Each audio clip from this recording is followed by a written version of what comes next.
सुकन्या के चेहरे पर कोई भाव नहीं थे। उसके कपड़े खून से सने हुए थे, चेहरे पर भी खून ही खून दिखाई दे रहा था। उसके खुले हुए बाल तेज हवा में लहरा रहे थे। उसके हाथ में एक प्लास्टिक की थैली थी। उस थैली को लिए वो सड़क पर चली जा रही थी। उस प्लास्टिक की थैली से भी खून की बूंदें टपक रही थी। उस रास्ते से गुजरते हुए जिसने भी सुकन्या को देखा, उसके हाथ पैर फूल गए। लोगों में एक अनजाना भय दौड़ गया। हे भगवान, कौन है ये औरत? इसके शरीर पर खून की ये बूंदें कैसी? अरे, वो प्लास्टिक के थैले में क्या लिए जा रही है? लोगों के मन में बहुत सारे सवाल थे, लेकिन उन सवालों का जवाब किसी के पास नहीं था। सुकन्या सड़क पर चली जा रही थी। कुछ देर के बाद वो शहर के सबसे बड़े पुलिस स्टेशन में प्रवेश कर गई। उस पुलिस स्टेशन का नाम था मायागंज पुलिस स्टेशन।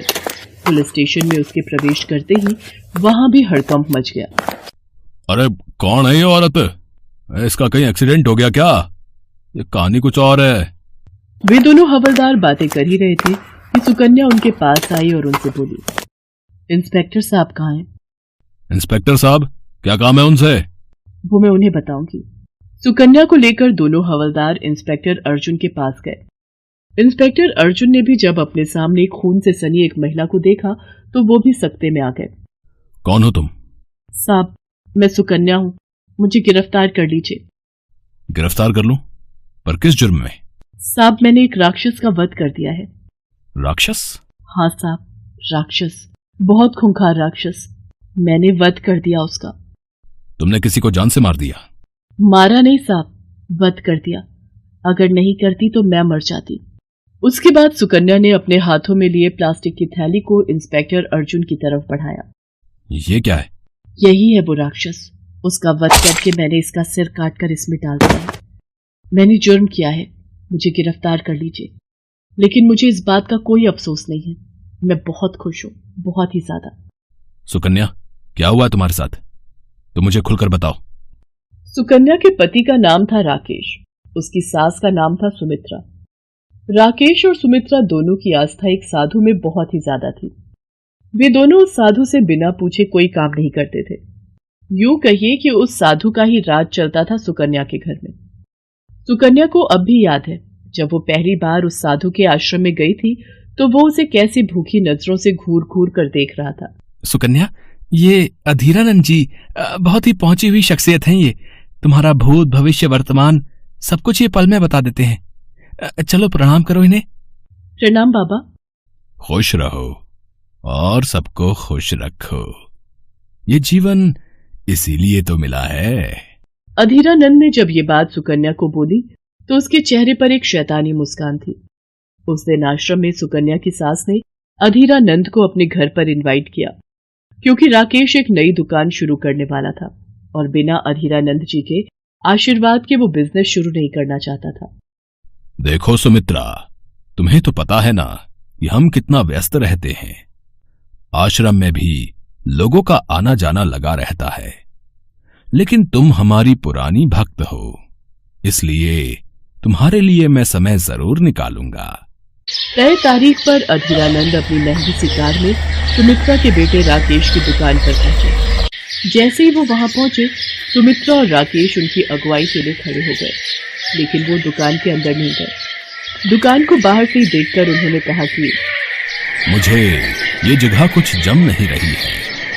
अभी यहाँ पर काम शुरू करना सही नहीं है।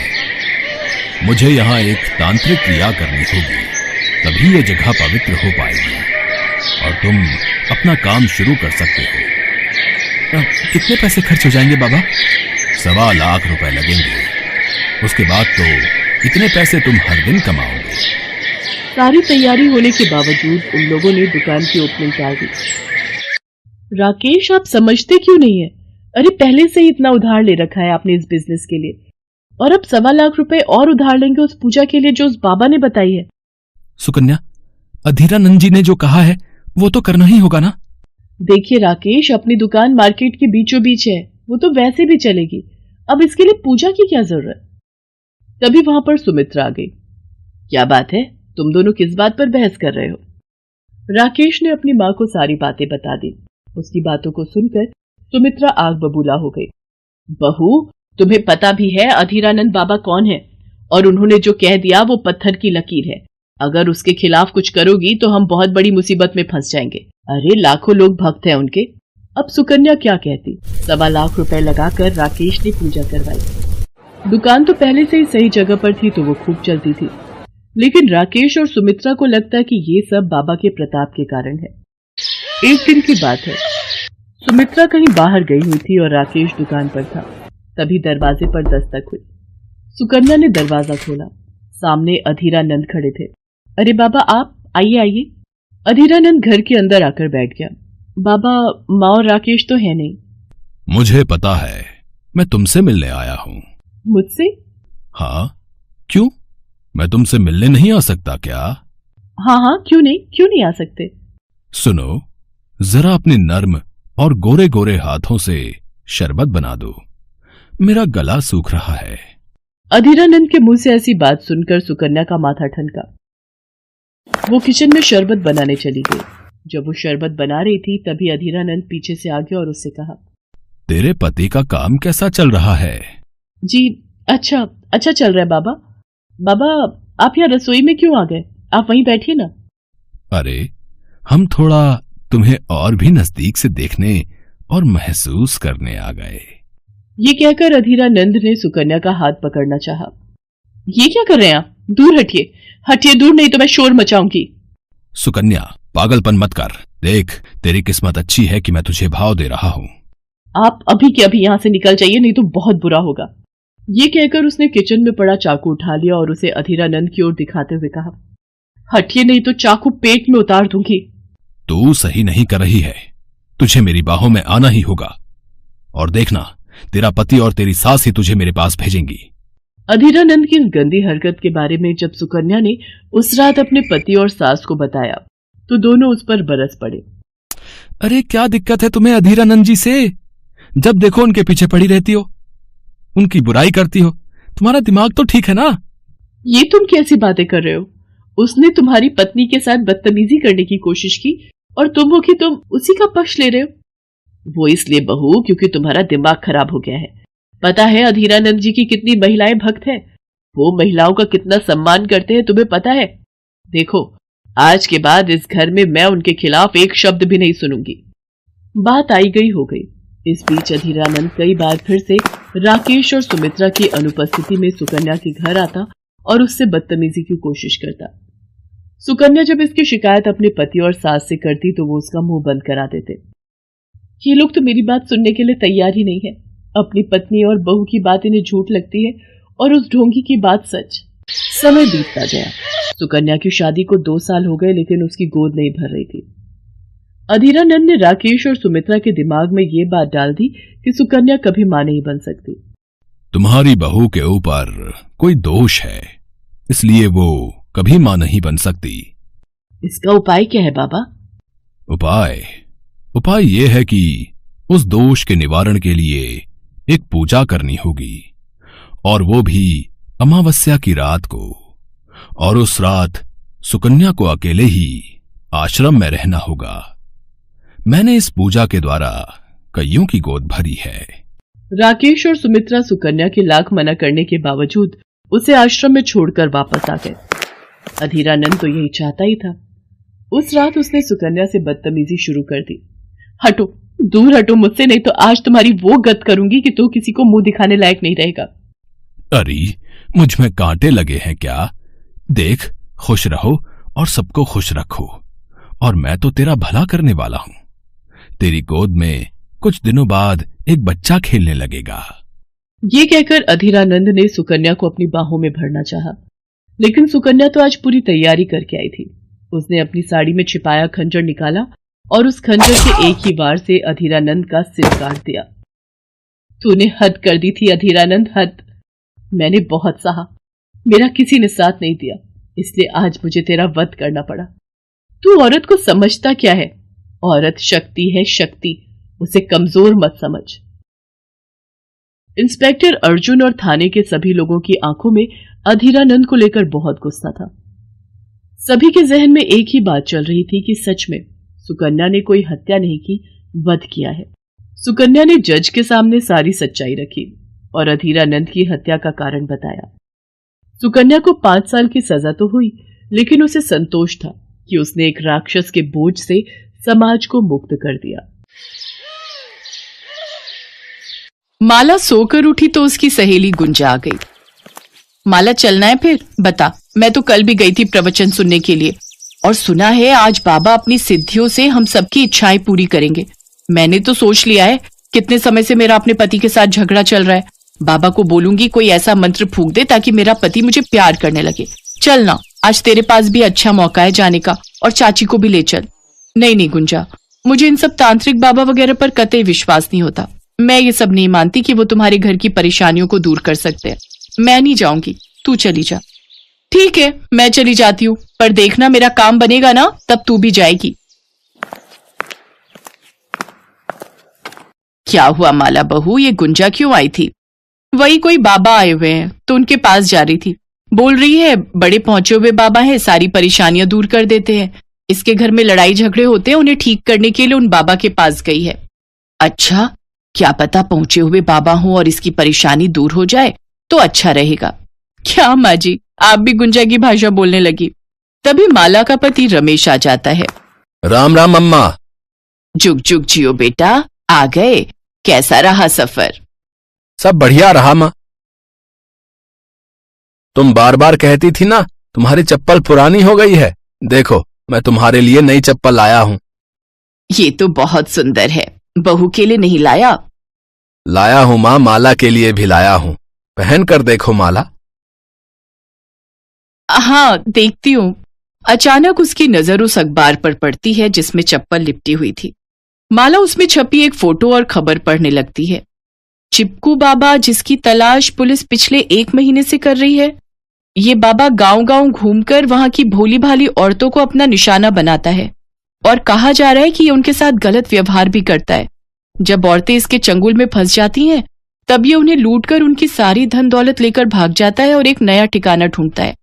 कि ढोंगी बाबा बहुत शातिर है, कि अकेला नहीं है, इसकी पूरी टीम इसके साथ है। अगर इस ढोंगी बाबा को जरा सी भी खबर हो गई कि इसके खिलाफ किसी को पता चल गया है तो ये रातों रात गायब हो जाता है। इस ढोंगी बाबा से सावधान रहें, और किसी को भी इसके बारे में पता चले तो यहाँ दिए गए पते पर खबर करें। माला वो अखबार का टुकड़ा छुपा लेती है। रमेश के जाने के बाद वो अपनी सास को वो खबर दिखाती है। बहू, क्या पता ये खबर पुरानी हो और ये वो बाबा ना हो जिसके बारे में यहाँ छपा है। हमने तो अभी तक उस बाबा को देखा भी नहीं, फिर हम कैसे कह सकते हैं कि चिपकू बाबा ही ये ढोंगी बाबा है। माला और उसकी सास अभी आपस में बात कर ही रहे थे कि तभी गुंजा खुश होते हुए आ जाती है। माला आज मैं बहुत बहुत बहुत खुश हूँ। तांत्रिक बाबा की वजह से आज मेरे घर में खुशियां आई हैं। तुझे पता है, मेरे पति ने मेरे से बहुत प्यार से बात की। अब तो उन्होंने मेरे से लड़ना भी छोड़ दिया है। इतनी ढेर सारी प्यार भरी बातें करते हैं कि पूछो मत। मुझे तो बताने में भी शर्म आ रही है। बाबा ने तो वो कर दिखाया जो मैं कभी कर ही नहीं सकती थी। जय हो चिपकू बाबा की, जय हो। क्या कहा? चिपकू बाबा? हाँ चिपकू बाबा। पता है कितने पहुंचे हुए बाबा हैं? सच में मेरी तरह गांव की बहुत सी औरतें खुश हैं जिनके घर में रोजाना लड़ाई होती थी। अच्छा मैं चलती हूँ, आज मेरे पति मुझे सिनेमा दिखाने ले जा रहे हैं। मुझे जल्दी घर जाना है। जय चिपकू बाबा। ये कैसे हो सकता है बहू? यहाँ कुछ और लिखा है और गुंजा कुछ और बोल रही है। तुझे लगता है ये सब इस खबर पर और हमारी बातों पर विश्वास करेंगी? माँ जी, मुझे दाल में कुछ काला लग रहा है। मुझे लगता है हम दोनों को चिपकू बाबा से मिलना ही होगा, तभी हम उसकी सच्चाई सबके सामने ला सकते हैं। माला और उसकी सास ने सोच लिया था कि कुछ भी हो जाए वो चिपकू बाबा को पकड़वा कर ही रहेंगी। माला अपनी सास के साथ चिपकू बाबा के पास पहुंचती है। चिपकू बाबा, ये मेरी सहेली माला और उसकी सास हैं। ये दोनों भी आपका आशीर्वाद लेने आई हैं। मैंने इन्हें आपके चमत्कारों के बारे में बताया था। अच्छा, माला नाम है, बताओ तुम्हारी क्या परेशानी है? मेरी भी गुंजा वाली परेशानी है। मेरे पति भी मुझसे बहुत लड़ाई करते हैं। माला, तूने तो कुछ और कहा था कि यहाँ आकर कुछ और समस्या कहेगी। तू तो मेरे बेटे के पीछे ही पड़ गई। माँ जी, अब आप चिपकू बाबा के सामने यहाँ लड़ाई मत शुरू कर देना। माला और उसकी सास योजना के अनुसार वहीं लड़ने लगी। वो ये सब कुछ जानबूझकर कर रही थी। चिपकू बाबा, मुझे लगता है आपको इसी समय इन्हें वो भस्म देनी होगी जिससे ये दोनों शांत हो जाएं। जो भस्म आप हमें देते हो। हाँ हाँ गुंजा, वो सामने से पानी का गिलास ले आओ, मैं इन दोनों को अभी शांत कर देता हूँ। माला और उसकी सास एक दूसरे को आंख मारती हैं। ये लो, ये जल थोड़ा थोड़ा पी लो। चिपकू बाबा, ये जल किस लिए? इस जल से क्या होगा? अरे ये चमत्कारी जल है, इसे पीकर बहुत अच्छा लगता है। मैं तो बाबा का दिया ये जल रोजाना पीती हूँ। यही जल तो मैंने अपने पति को भी पिलाया था। अच्छा चिपकू बाबा, एक घूंट आप पीकर दिखाना ये जल। मैं इस जल को नहीं पी सकता। क्यों बाबा, क्यों नहीं पी सकते? जब हम पी सकते हैं तो आप भी तो इस जल का एक घूंट पी सकते हो। ये क्या मजाक है लड़की, तू बाबा का अपमान कर रही है। माला बहू, जरा पुलिस को तो आवाज लगा। रमेश जी, पुलिस को ले आइए। इंस्पेक्टर साहब, ये रहा वो मुजरिम जिसकी आपको तलाश थी। क्यों भाई चिपकू बाबा, आज पकड़ में आ ही लिए हैं? इतने गांव लूट कर चैन नहीं पड़ा तुमने, हैं? जो इस गांव की भोली भाली औरतों को लूटने चला गया। तुम्हारे साथी कहाँ भाई? और अपना मोबाइल फोन भी हमें दे दो। मैडम, ये कोई बाबा नहीं है, ये सातिर बदमाश है। आप सबको बेहोश करके ये वीडियो बनाता है और बाहर भेजता है। ये तो शुक्र है कि इसने अभी तक आप में से किसी की भी वीडियो बाहर नहीं भेजी। ये कोई चमत्कारी जल नहीं पिलाता, ये पानी में नशे की दवाई मिला देता है, जिससे व्यक्ति अपने दिमाग पे कंट्रोल नहीं रख पाता और इसी वजह से व्यक्ति को क्रोध नहीं आता, समझे? क्या? हम तो इस बाबा को पता नहीं क्या क्या समझ रहे थे। अच्छा हुआ माला, तूने हमें इस बाबा के चंगुल से आजाद करवा दिया। ढोंगी बाबा। देख लूंगा, एक एक को देख लूंगा। तुम सबको भगवान सजा देंगे। सजा हमें नहीं, तुझे मिलेगी। तूने हम सब औरतों को बहुत लूटा है। इंस्पेक्टर साहब, ये वीडियो और फोटोज डिलीट करवा देना। अरे आप टेंशन मत लो रमेश जी, इस गांव की बहू बेटियां हमारी बहनों जैसी हैं, उनकी इज्जत पर कोई आंच नहीं आएगी, समझे? चिपकू बाबा को पुलिस पकड़ कर ले जाती है। गांव की सब औरतें माला और उसकी सास की बहुत तारीफ करती हैं। आज माला और उसकी सास की वजह से गांव की सभी औरतें ढोंगी बाबा के चंगुल से बच गई।